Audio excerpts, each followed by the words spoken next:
Hey there guys, when I left you at the last video, I had thought that this video was going to be the full 12 volt wiring and solar setup for the trailer, but I was probably being a bit too optimistic, as I have done several times during this trailer build, because I'm probably still a couple of weeks from finishing all of that. I have some things on order from Amazon and other places, and I'm still just trying to kind of learn my way through the process of getting all that done. But as part of the 12 volt wiring, I did need to make a little battery holder, so I figured I would just do a dedicated video showing how to do how I made the battery holder, and maybe dress it up a little bit more than I was planning to. So that's what I'm going to do. I'll show you how I built it, and then at the end I will talk about what's to come as far as the 12 volt and solar stuff, and then try to answer some of the questions that I'm pretty sure folks will have regarding this holder.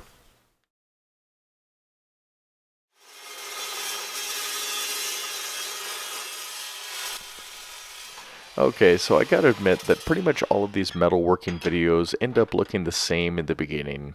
It's just me cutting down metal and then rearranging it into the form I want it to take for whatever goal I want to achieve.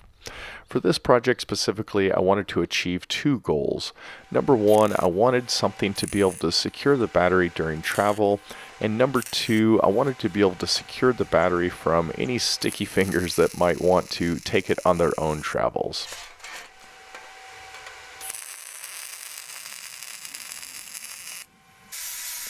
Now, the basics of this build are pretty darn simple.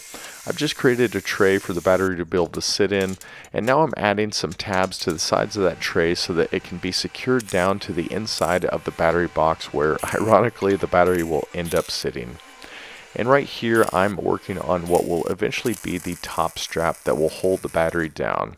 And for that I had to make one quick modification to a hinge, just because it was a bit too wide, but it was a pretty simple process. I just cut the excess material off and then re-welded the end of the hinge pin, and there you have it, a thinner usable hinge.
Alright, so that's pretty much it.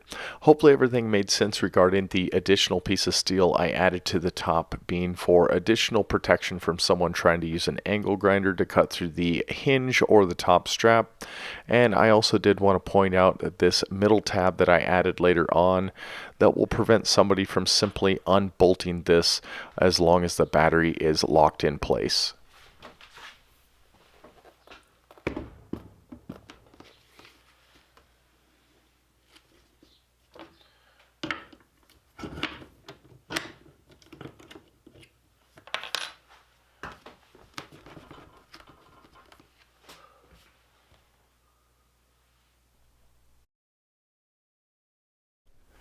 And here's where it will sit inside the battery box.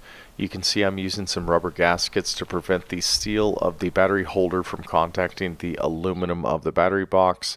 And then right there in the center, that middle tab is being secured down with a self-tapping lag bolt that goes directly into the frame of the trailer. Alright, so that's how I put it together. Definitely a little more fancy than if I had just included it as part of the 12-volt wiring or the solar setup video. I probably would have just spray painted it gray, and it probably would have been pretty rough. It would have had the same functionality of being lockable, but I wouldn't have dressed it up or ground down some of those welds to make it look pretty. But I think it came out pretty well.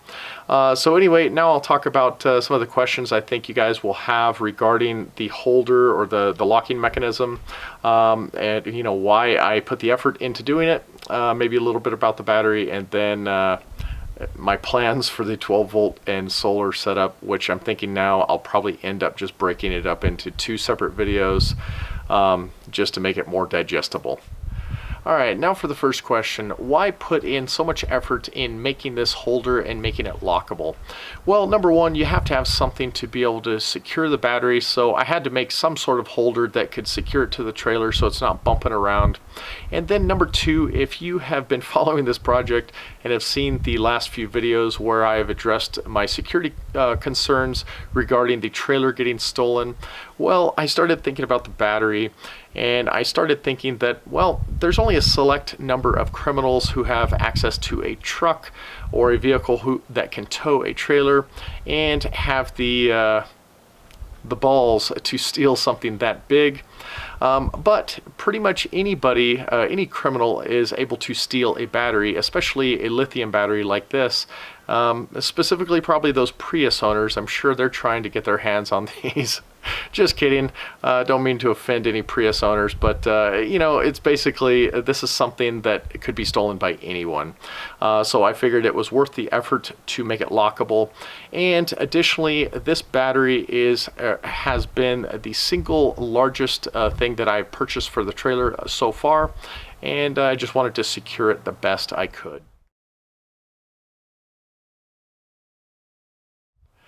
Now for the next question that I know I'm going to get, and for those of you who watched the entire video and are still watching right now, you already know the answer to this, but I know that there are going to be some people who will ask, couldn't you just unbolt the brackets around the battery and just remove it from the battery box?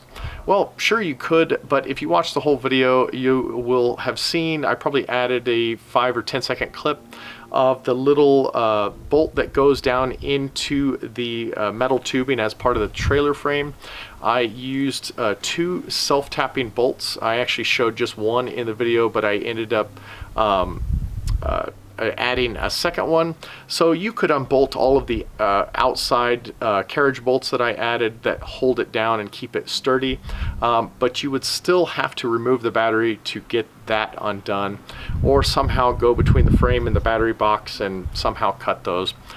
But anyway, just for some entertainment, scroll through the comments, and I'm guessing it will be asked a number of times, but it has been addressed, and I just wanted to point it out here. And the next question I think some of you may be wondering about is about the battery. What kind of battery is it? Why did I choose it? Things like that. Well, I'll probably talk about it a bit more during the 12-volt wiring video, but the quick answers are that it is a lithium battery from Rely-On Batteries. It's rated for 100 amp hours, and I chose it for a variety of reasons. Number one, because it's lightweight. Well, probably number one, because they generally have a very long life, 10 to 15 years. It's also lightweight. I do plan for it to be my only battery. I'm not planning to get another one. I've kind of factored in all of my LED lights and my cooler and everything, and I think that I should not even come close to its depth of discharge, which is 80%. I think I'll probably only maybe discharge it maybe 40%. So anyway, that's kind of the short of it, but I'll probably talk about it a little bit more. Another reason I chose it is because the research I did seemed to be that lithium iron phosphate chemistry batteries seem to be the safest, and that is the chemistry of this battery. So that was another reason why I did that one over like some of the lithium cobalt ones. And for you battery experts out there, that could be a little bit wrong, but that's just off the top of my head. All right, so I think that is going to be it for the questions. What do I have planned for next time as far as the 12-volt and solar setup?